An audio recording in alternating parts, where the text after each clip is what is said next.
वो प्रत्येक मनुष्य को उसके कर्मों का फल देगा। रोमियो के नाम संत पौलुस का पत्र, अध्याय 2, पद संख्या 6।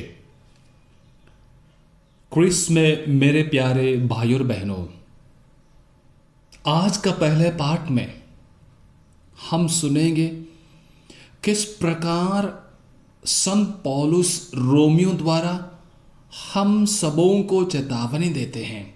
वह शुरुआत ऐसे करते हैं आज का पाठ में, दूसरों पर दोष लगाने वालों, तुम चाहे जो भी हो, अक्षय हो, तो दूसरों पर दोष लगाने के कारण अपने को दोषी ठहराते हो।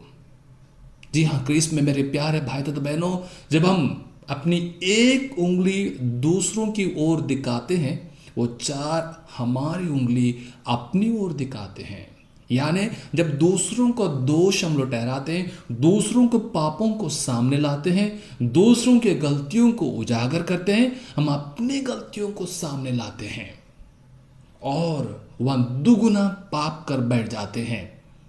आज ये पाठ के द्वारा हमें यह बतलाया जाता है कि सबसे पहले अपने जीवन में सुधार लाएं, क्योंकि मेरा कर्म जो है शायद धर्मी हो सकता है, अधर्मी हो सकता है, उसके अनुसार प्रभु यीशु मसीह ईश्वर हमें फल देगा। वह प्रत्येक मनुष्य को उसके कर्मों का फल देगा। ये जरूरी नहीं है कोई इंसान पाप में हो हम उसमें जाके पड़ जाएं।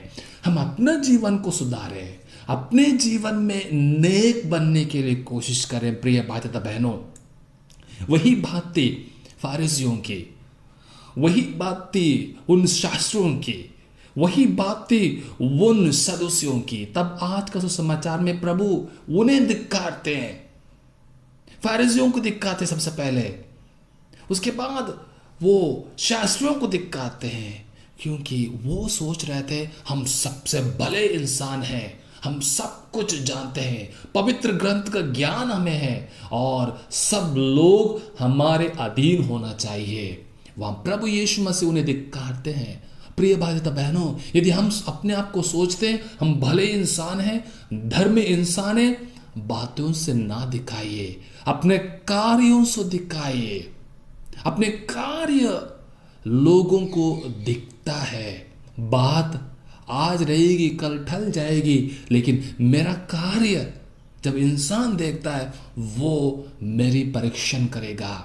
प्रिय भाई तथा बहनों, दोनों पाठों के द्वारा हमारे अधर्म से दूर रहने के लिए प्रभु हमें निवेदन करते हैं, हमसे आग्रह करते हैं हमारे चाल चलन कैसी है। प्रभु का वचन सुनने वाले हम उनके अनुयायी, उनके शिष्य, क्या धर्म के मार्ग पर चलते हैं या अधर्म का मार्ग हमने अपनाया है।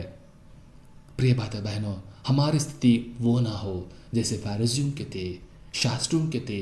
प्रभु यीशु मसीह संसार में आए थे हमारे उद्धार के लिए, लेकिन उन्होंने उनको अपनाया नहीं। वे सोचे यदि उनको हम ईश्वर का पुत्र करके जानेंगे, अपनाएंगे, अनुभव करेंगे, लोग हमारी बुराई करेंगे, लोग हमसे दूर भाग जाएंगे। वे अपने बारे सोच रहे थे, वो स्वार्थी बन गए थे। वे ये नहीं सोच रहे थे कि हमसे भला इंसान इस संसार में शब्द ईश्वर के साथ था, वो मनुष्य बन के आया है, उनको हमें पहचानना है, उनको हमें अनुभव करना है। प्रिय भाई तथा बहनों, मेरा जीवन ऐसा ना हो, मेरा जीवन उन लोगों के समान ना हो। एक उंगली दूसरों की ओर उठाने से पहले 10 बार सोचें, क्या मैं उस पाप में पहले से नहीं हूं।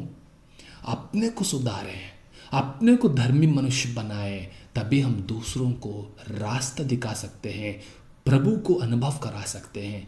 आइए प्रिय भाई तथा बहनों, इस महान कृपा के लिए ईश्वर से प्रार्थना करें ताकि हम इस संसार में धर्मी बनकर जीवन बिताएं, क्योंकि प्रभु उसी के अनुसार फल देगा। आमीन।